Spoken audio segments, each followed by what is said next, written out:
Salam adik-adik. Tanpa terasa hari ini sudah 1,5 bulan ya kita tidak beribadah di gereja, tapi kita tetap beribadah di rumah.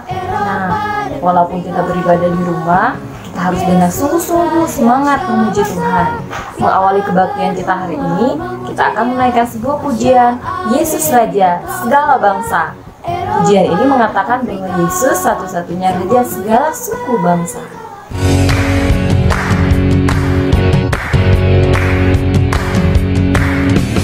Yesus Raja segala bangsa, segala benua memuji Dia. Asia, Amerika, Australia, Eropa dan Afrika. Yesus Raja segala bangsa, segala benua memuji Dia. Asia, Amerika, Australia, Eropa dan Afrika. Semua menyembah Raja segala bangsa, semua mengaku Yesuslah Tuhan. Kan ku ceritakan sampai ujung dunia, Yesuslah Raja segala bangsa. Semua menyembah Raja segala bangsa, semua mengaku Yesuslah Tuhan. Kan ku ceritakan sampai ujung dunia, Yesuslah Raja segala bangsa.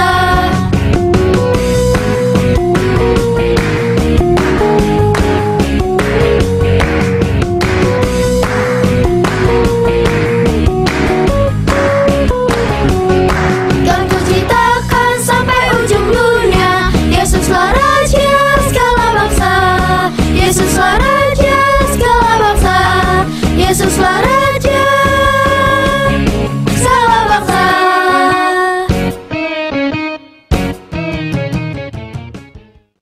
Salam adik-adik, kita akan kedatangan bintang tamu. Siapa ya bintang tamu kita hari ini? Ada yang tahu? Ya, bintang tamu kita hari ini adalah seorang misionaris. A missionary says, menangkan 1 jiwa lagi bagi Tuhan. Ku naik gunung dan lembah, memberitakan Injilmu. Kota besar dan di desa, ku mau membawa jiwa. 1 jiwa lagi bagi Yesus. Adik-adik, perkenalkan, kakak adalah seorang misionaris. Ada yang tahu arti misionaris itu?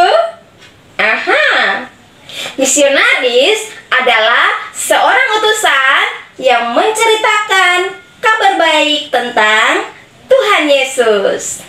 Tuhan Yesus mengasihi semua suku bangsa yang ada di dunia. Hari ini kakak misionaris memakai baju adat salah satu suku yang ada di Nusa Tenggara Timur. Adik-adik tahu baju adat dari suku mana ini? Ya, benar. Dari suku Timor Amanatun. Makanan khas suku Timor Amanatun adalah jagung bose. Tuhan Yesus mengasihi suku Timor Amanatun dan semua suku yang ada di dunia. Saatnya untuk kita mendengarkan kebenaran firman Tuhan. Mari kita siapkan hati kita, merendahkan diri kita di hadapan Tuhan dan kita berdoa. Mari kita berdoa. Allah Bapa dalam kerajaan sorga, kami datang kepadamu pada saat pagi menjelang siang hari ini. Dan hari ini ya Tuhan, kami sebentar lagi akan mendengarkan firman-Mu. Berkati supaya kami memiliki hati yang sungguh-sungguh ingin mendengar, hati yang siap ditaburi oleh kebenaran firman Tuhan. Urapi Kak Irna yang akan menyampaikan firman Tuhan hari ini, supaya kami semua sama-sama diberkati. Berfirmanlah kepada kami Tuhan, karena kami sudah siap untuk mendengar. Dalam nama Tuhan Yesus, kami berdoa dan mengucap syukur. Haleluya. Amin. Firman Tuhan hari ini terdapat dalam Injil Lukas pasal 24 ayat yang ke-47. Tema firman Tuhan hari ini adalah Yesus mengasihi segala suku bangsa. Ayat hafalan kita hari ini terdapat di dalam 1 Tawarik pasal 16 ayat 24. Ceritakanlah kemuliaannya di antara bangsa-bangsa dan perbuatan-perbuatannya yang ajaib di antara segala suku bangsa. Teman-teman, mari kita membaca kebenaran firman Tuhan di dalam Lukas pasal 24 ayat yang ke-47 bersama-sama. 1, 2, 3. Dan lagi dalam namanya berita tentang pertobatan dan pengampunan dosa harus disampaikan kepada segala bangsa, mulai dari Yerusalem. Teman-teman, bulan ini kita memasuki bulan budaya dan bahasa. Nah, tadi ayat hafalan kita mengatakan, ceritakanlah tentang kemuliaan Tuhan di antara segala bangsa. Hari ini kita diajak untuk menyampaikan berita tentang pertobatan dan pengampunan dosa kepada semua orang. Nah, teman-teman, pernahkah kita bertanya dalam hati kita, mengapa ya Tuhan Yesus harus mati di kayu salib dan bangkit pada hari yang ketiga? Ada banyak orang yang mempertanyakan hal ini, termasuk para murid. Mereka juga masih belum mengerti. Padahal selama 3,5 tahun Tuhan Yesus ada bersama-sama mereka dan mereka melayani bersama-sama. Tuhan Yesus juga menyampaikan mengapa ia harus datang ke dunia, menderita, mati dan bangkit pada hari yang ketiga. Tetapi pikiran para murid waktu itu tertutup. Mereka tidak mengerti, bahkan salah seorang murid Tuhan Yesus pernah menyampaikan hal ini. Ketika Tuhan Yesus bercerita tentang penderitaannya yang harus ia hadapi, Petrus bertanya dan berkata kepada Yesus, "Sekali-sekali dijauhkanlah semuanya itu, semuanya tidak akan menimpamu." Lalu Tuhan Yesus berkata kepada Petrus, "Kamu memikirkan apa yang dipikirkan manusia dan bukan apa yang dipikirkan oleh Allah." Nah, teman-teman, mengapa Tuhan Yesus harus mati di atas kayu salib? Seharusnya yang mati di kayu salib adalah kita, karena kita yang telah berbuat dosa. Teman-teman pernah berbuat dosa? Ya, semua orang telah berbuat dosa dan telah kehilangan kemuliaan Allah. Apa itu dosa? Dosa adalah melawan perintah Allah.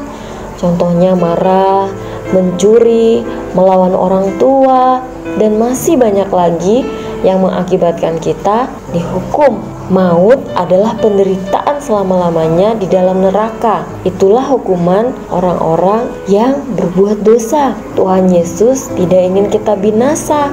Karena itu Tuhan Yesus menggantikan hukuman dosa kita dengan mati di atas kayu salib, dan Yesus bangkit karena ia mengalahkan maut, musuh terbesar manusia, dan dia sudah mengalahkannya dalam kuasa kebangkitannya, supaya setiap kita yang percaya kepada Yesus tidak binasa, karena dia sudah mengalahkan maut. Kita pasti hidup kekal di dalam sorga. Jika teman-teman sudah menerima dan percaya Tuhan Yesus sungguh-sungguh, kita memiliki kepastian keselamatan.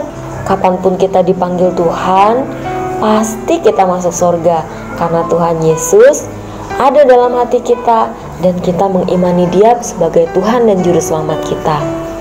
Nah, teman-teman, inilah yang disebut kabar baik. Semua orang di seluruh dunia membutuhkan kabar baik, karena Tuhan Yesus tidak menginginkan satu orang pun di dunia ini binasa. Karena itu, berita tentang kematian dan kebangkitan Tuhan Yesus harus, Alkitab berkata, harus disampaikan kepada semua orang dari segala suku bangsa di seluruh dunia. Yesus satu-satunya juru selamat dunia.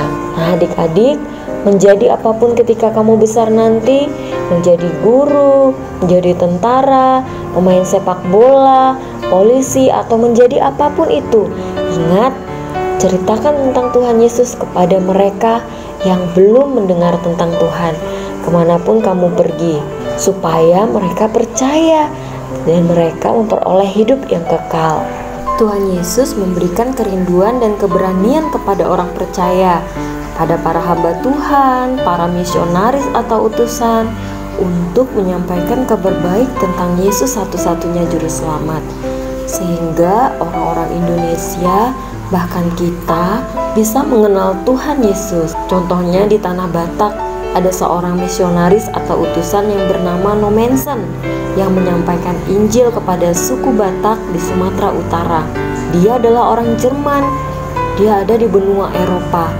Tetapi dia mempunyai hati untuk menceritakan tentang kabar baik, yaitu tentang Yesus yang sudah mati dan bangkit kepada suku Batak. Ada juga yang bernama Otto dan Gessler yang menyampaikan Injil di tanah Papua, sehingga orang Papua bisa mendengar dan mengenal Tuhan Yesus. Ada juga Joseph Kam yang menyampaikan Injil di tanah Maluku, dan masih banyak lagi. Teman-teman, Yesus adalah Tuhan. Dia Tuhan yang menjadi manusia. Dia datang dari sorga yang mulia, datang ke dunia. Dia mati disalibkan untuk menggantikan dosa-dosa kita. Darahnya tercurah, tapi bukan hanya untuk kita, tetapi untuk setiap orang di segala suku bangsa. Itulah bukti kasihnya. Ia ingin supaya segala suku, kaum, dan bahasa memuji dan menyembah Dia, mengaku bahwa Dia satu-satunya juru selamat dunia. Apa yang dapat kita pelajari hari ini? Melalui firman Tuhan ini kita diajak untuk berdoa untuk suku-suku yang ada di Indonesia, bahkan di luar negeri yang belum mengenal Tuhan.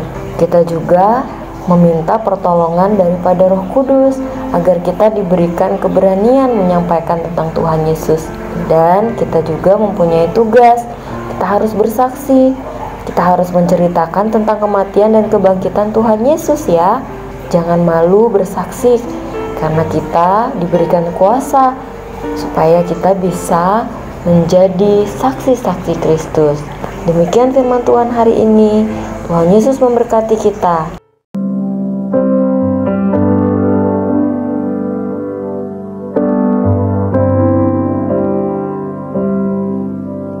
Syukur atas setiap rencanamu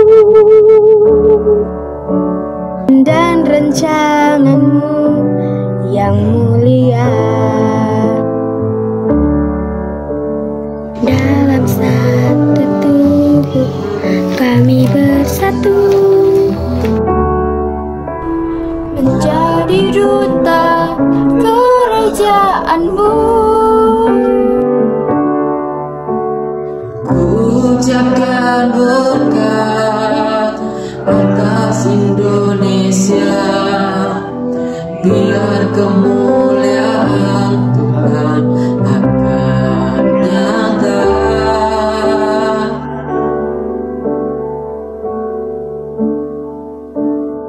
Bagi bangsa ini Kami mengakhiri dan membawa doa kami kepadamu.